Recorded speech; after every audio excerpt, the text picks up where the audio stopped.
30 years on the anniversary of Imam Yassin Abu Bakr and members of the Jamaat al-Muslimin storming the parliament and TTT in an attempted coup. Jennifer Johnson, current president of the Girl Guides Association, she was a parliamentarian at that time. She actually had former Prime Minister Patrick Manning sweating in '86 in the constituency of San Fernando East, and she was physically present at that time in the Red House. So we thank you very much for joining us this evening, Ms. Johnson. How are you?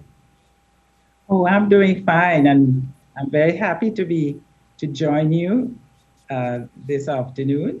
And we're very happy to have you. Now, memories are funny things, Ms. Johnson.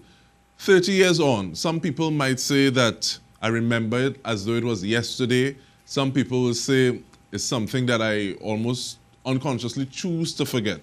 Where are you? What memories remain of 1990, the attempted coup?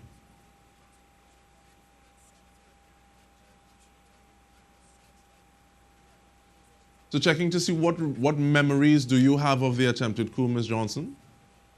I didn't hear you there. You froze a bit. What memories of the attempted coup do you have and are willing to share with us? Okay. Well, my memory is pretty clear because that was a very traumatic experience for me and also the country. So the memories are still very vivid, and I have taken time to write down my experiences.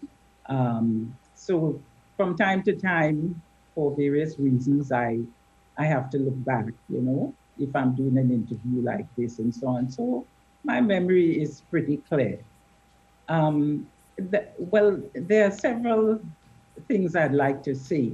But first of all, I'd like to express my appreciation to Her Excellency, the President, for taking time off to recognize the people who had passed on that occasion. And it's really very, very good of her, very nice of her to remember those persons in the way that she did. And one of the things that I'd like to see happen in the future is that there should be some national recognition of July 27.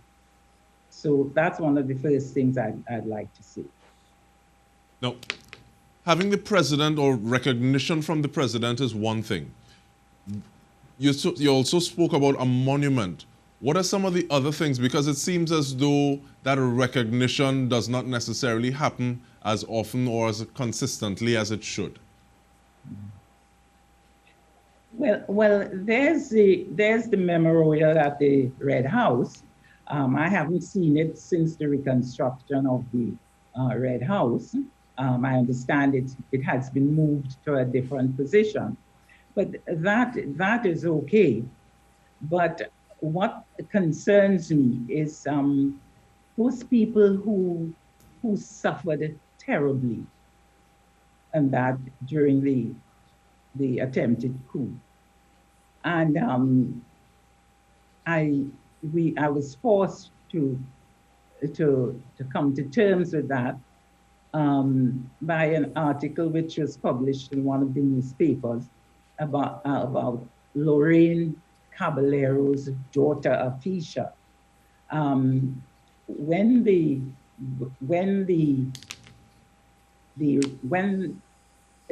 government had set about doing a report on the coup attempt, reading that report, there was some, that's 2014.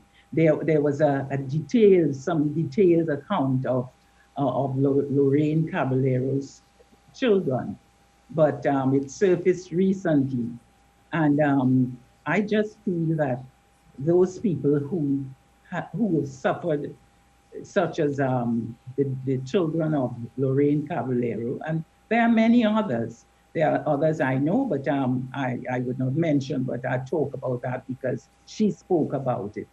because she said one thing that really tugged at my heart. And she said, I don't know how my life would have turned out, but I'm sure if I had my mother, she would have pushed me, and she would have pushed me to be somebody to go forward in life. So those are the people I think that we should be dealing with. And at this point, I'm making a plea to the government, to the Prime Minister, to just look back at the report of the study that was done in 2014, and the recommendations by the Commission of Inquiry. And the Commission of Inquiry was very clear that in order to ease the pain and the suffering of those persons, some attention should be paid to them. So that is something I'd like to put out there. But how should we deal with these people? How should we pay attention to them? How should we help them? What are some of the suggestions you have? Well, I think there should be compensation. They should be compensated, because as the Commission of Inquiry said, that it is the duty of a government to protect. One of the main duties of a government is to protect its people. And whatever the cause, they were not protected. So in my opinion, they are entitled to some form of compensation. And all the information, the names are there. So I plead with the Prime Minister, because he would have to initiate any such discussion, and so that these people would at least be compensated, and some of the pain and the suffering would be eased. Now, Ms. Johnson, there were not many females present in the Parliament in terms of looking at the ratio between men and women. I'm wondering if you were treated any differently during that event. Well, yes and no. We were subjected to the same brutality. We were subjected to the fact that we were going to die if we did not do certain things. So they did not separate the women to say, well, okay, women, you go here, you won't die. No, we were all lined up and the guns were pointed to our head. But in terms of the one or two of the insurgents were kind enough to offer us a visit to the bathroom. So that's the only difference. And with that, we take a break. We're speaking with Jennifer Johnson, former parliamentarian, present during the attempted coup in 1990. We have so much more to discuss when we return. Stay with us. Welcome back. We are lucky to be speaking with former parliamentarian Jennifer Johnson this evening, recounting some of her experiences during the attempted coup of 1990. Thank you once more for being with us, Ms. Johnson. Now, you said you've written down memories and you've shared some. Are there others that you would share at this point in time with us? Well, one of the things that I'd like to say, now we're talking 30 years from the occasion. And the persons or the leader who conducted or who executed the attempted coup is talking something about after 30 years about, you know, being sorry. But that's not going to cut it, because at the same time he's talking about being sorry, he is taking the opportunity to smear persons government ministers like myself and other people to spare them with accusations that are unfounded. So I think I want to put that on record, that that apology is just hypocritical. And to add that the persons who have suffered, people have suffered, people have been, over the past 30 years, people have been tainted and have not recovered. There are some people who have never recovered from the attempted coup.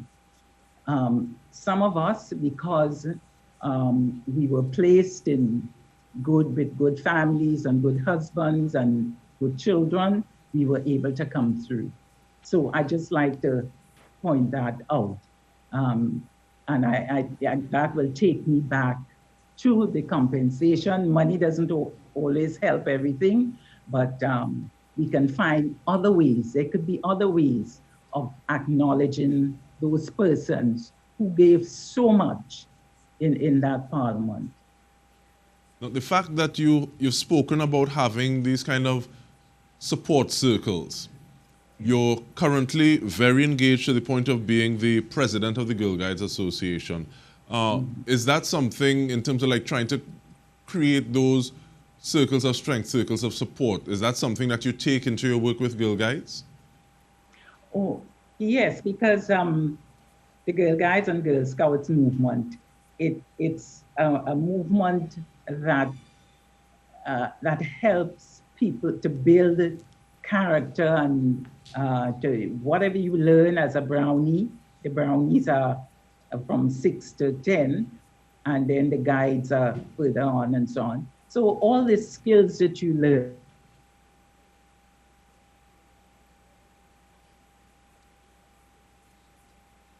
Now, talking about those skills that you have learned. Participating in the way to your loyalty to God and country, your loyalty to your friends and your family. So that is part of the ethos of the movement. So it's own, and I was part of that movement from an early age. So it's about giving back and trying to see how many young people, how many girls we can give that experience to. So it's all in one.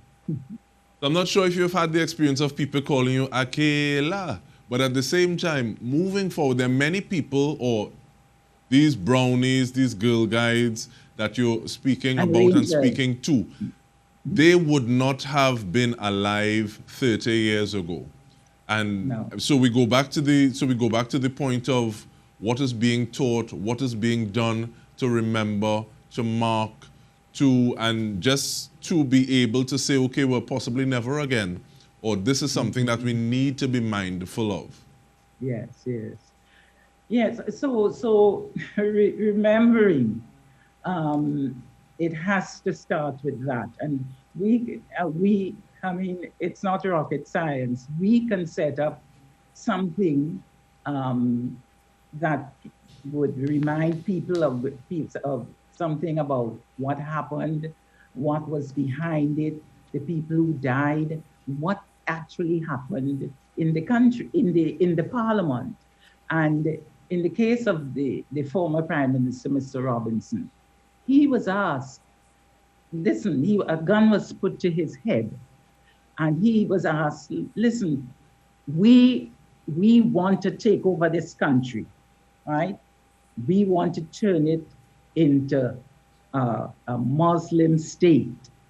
And we are asking you to give up.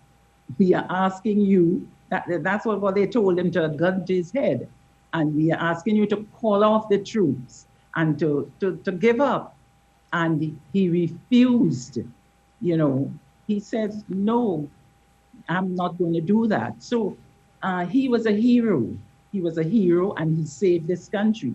We do not know if he hadn't stood so strong, if he did not have the support, and he hadn't stood as strong as he did, what sort of future Trinidad would have had. So we need to talk about that to our young people, and we can start. It doesn't have. We can start in, a small way. It doesn't have to be huge, and we can set out a program by which we can work and we can encourage young people, because it has to do with the defense of your country. It has to do with the love of your country. What will you do to defend your country? Now, speaking of defending, like that, ask that question. What will you do to defend your country? Speaking of defending your country, you also spoke about the character of individuals which is being brought into disrepute. Now, the longer something like that takes to happen, be it a combination of statements from individuals, the report from 2014, the longer that takes to be implemented in some very tangible sort of way, the easier it is for that narrative to change, because we hear different definitions being passed around now. And when we spoke earlier, you had a real problem with that. You want to share now, please? Yes, I have a real problem with that. And the report, the Commission of Inquiry, it is comprehensive. And I think perhaps we can start with that. It has testimony from all persons who were involved, even at the fringe level. So using that report, the report was done and it was passed around to perhaps the parliamentarians and so on, and I got a copy. But it is deep, it is comprehensive, it sets out guidelines for dealing with our security, the things we must do to deal with our security, changes, guidelines for changing laws, so things like that would not happen again. So I think we have the basis for that inquiry, that summary, and the inquiry is to me is the basis for lighting a light, for shining a light onto what happened, and to make sure we do everything in our power so that would not happen again. Ms. Johnson, we want to thank you so much for sharing of yourself and for actually speaking for individuals who may not have had a support network as strong as yours. And we want to thank you for tuning in. On behalf of the entire news team, I'm DK Rosta. Thank you for joining us, and good night.